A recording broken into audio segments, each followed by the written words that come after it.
अस्सलाम वालेकुम नाज़रीन।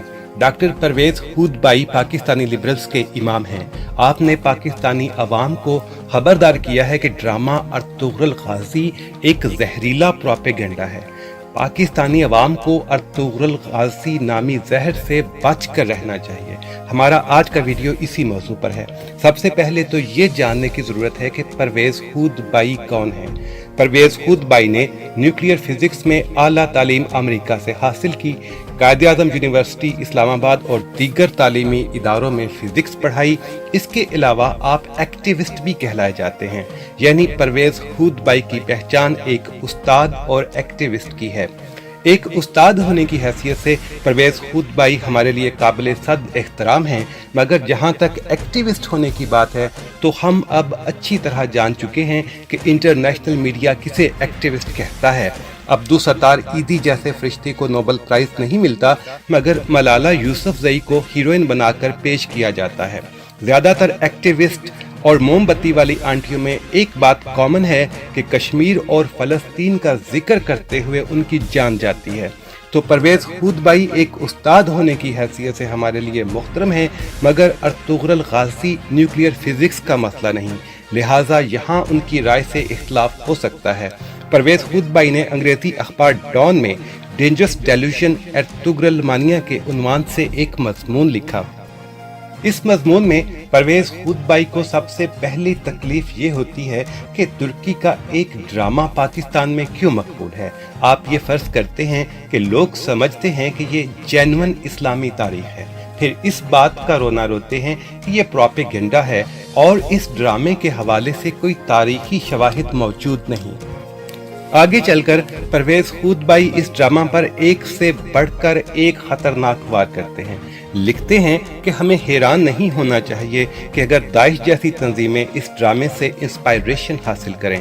फिर कहते हैं कि अर्तुगरुल गाज़ी एक जहरीला प्रोपेगेंडा है। प्रोपेगेंडा का जहर हमें ये सोचने पर मजबूर कर सकता है कि आगे का सफ़र दरअसल माजी की तरफ सफ़र है। इशारा उनका इस तरफ है कि कहीं मुसलमान मुल्क खिलाफत के क़याम और एहया के बारे में न सोचना शुरू कर दें।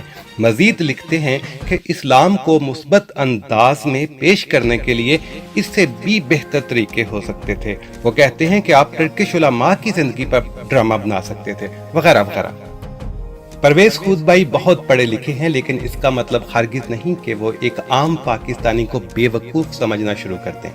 हर कोई जानता है कि ये एक ड्रामा है, ये एक फिक्शन है, लेकिन दूसरी तरफ ये भी सच है कि इस ड्रामा के मरकजी किरदार मसलन अर्तुगरुल गाज़ी, सुलेमान शाह और इब्ने अरबी वगैरह हकीकत थे, जीते जागते इंसान थे।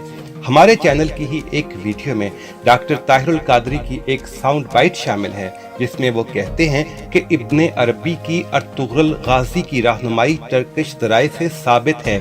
उन्होंने कदम कदम पर अर्तुगरुल गाज़ी की रहनुमाई की। बाकी जहाँ तक प्रोपेगेंडा का ताल्लुक है, तो क्या हॉलीवुड और बॉलीवुड की फिल्मों में प्रोपेगेंडा नहीं होता? अंग्रेजी और हिंदी फिल्मों में मुसलमानों को दहशतगर्द, जाहिल और गंवार दिखाया जाता है, तो क्या वो 100% हकीकत पर मबनी होता है? अंग्रेजी फिल्मों की बात छोड़िए, क्या बैनुल-अक़वामी मीडिया में इस्लाम और पाकिस्तान के हवाले से दुरुस्त रिपोर्टिंग होती है? क्या हक़ाइक़ को तोड़ मरोड़ कर पेश नहीं किया जाता? इन सब बातों को भी छोड़िए, क्या इमरान खान की अक़वाम मुत्तहिदा में तकरीर के अहम नुकात यूरोपीय अखबारात में रिपोर्ट हुए? तो जनाब, प्रोपेगेंडा तो हर तरफ है। बात है चॉइस की, पसंद की। पाकिस्तानी अवाम ने अपना फैसला सुना दिया कि बॉलीवुड के अधनंगे नाच की बजाय वो अर्तुगरुल गाज़ी को देखना ज़्यादा पसंद करेंगे, और हमारी नज़र में भी इमरान खान का अच्छा फैसला था कि इस ड्रामे को उर्दू ज़ुबान में पेश किया गया। जहाँ तक परवेज़ हुदबाई के इस डर का ताल्लुक है कि दाइश जैसी खतरनाक तंजीमें इस ड्रामे से रहनुमाई हासिल कर सकती हैं, इंस्पायरेशन हासिल कर सकती हैं, तो वो काफ़ी हद तक बेबुनियाद है, क्योंकि ये तंजीमें इंग्लिश फिल्मों से भी इंस्पायरेशन हासिल कर सकती हैं, वहाँ से भी सीख सकती हैं। सच्ची बात तो ये है कि परवेज़ हुदबाई ने दाइश का नाम टांग कर ज़्यादती की। अर्तुगरुल गाज़ी ड्रामा का बुनियादी पैगाम जहद मुसलसल और हक पर डट जाना है। दाइश जैसी तंजीमों की अपनी हैसियत मशकूक है कि वो किसके एजेंडे पर काम कर रही हैं, और ये कि मुसलमानों की गालिब अक्सरियत ने दाइश जैसी तंजीमों को कभी भी कबूल नहीं किया। खुद पाकिस्तान ही देख लीजिए, अवाम ने तकरीरें उलमा की सुनी मगर क़यादत के लिए कायदे आज़म पर एतमाद किया। हमारे अवाम सीधे साधे सही, मगर इतनी बात वो खूब जानते हैं कि मौलवी और लिबरल पर किस हद तक एतबार करना है।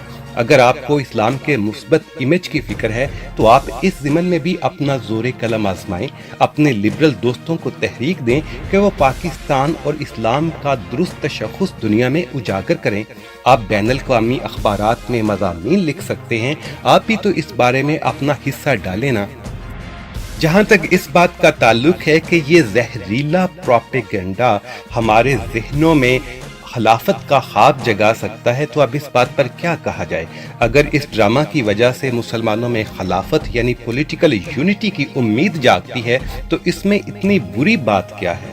यूरोप के मुल्क यूरोपीय यूनियन के झंडे के नीचे इकट्ठे हैं। अमेरिका और यूरोप का फौजी इत्तेहाद नाटो क्या चीज़ है। खुद अमेरिका में 50 रियासतें हैं। अमेरिका और यूरोप के फौजी और इक्तिसादी इत्तेहाद को आप गोइंग बैकवर्ड कहने की हिम्मत करेंगे? तो अगर कुछ मुसलमान मुल्क खिलाफत के नाम पर फौजी और इक्तिसादी इत्तेहाद का सोचते हैं तो इसमें इतनी बुरी बात क्या है।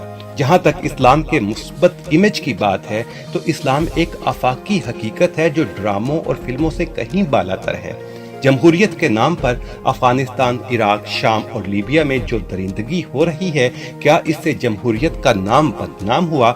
मजीद ये कि पहली और दूसरी जंग अजीम क्या अनपढ़ और गंवार मुसलमानों ने लड़ी थी, और आज अगर दुनिया तीसरी जंग अजीम की तरफ बढ़ रही है तो इसमें मुसलमानों का हिस्सा कितना है? चीन, अमेरिका, यूरोप और इसराइल के लालची और खूनखार सरमायादार क्या मुसलमान हैं? अर्ज़ सिर्फ ये है कि सूट पहनकर कोई मुहज़्ज़ब नहीं बन जाता और अंग्रेजी में लिखने से दलाइल जानदार नहीं हो जाते। वीडियो को लाइक कीजिए, अपने दोस्तों से शेयर कीजिए, अपनी राय से हमें कमेंट सेक्शन में आगाह कीजिए ताकि हम अपनी वीडियोस को मज़ीद बेहतर बना सकें। हमारा चैनल सब्सक्राइब करके घंटी का निशान ज़रूर दबाइएगा। अल्लाह हाफ़िज़।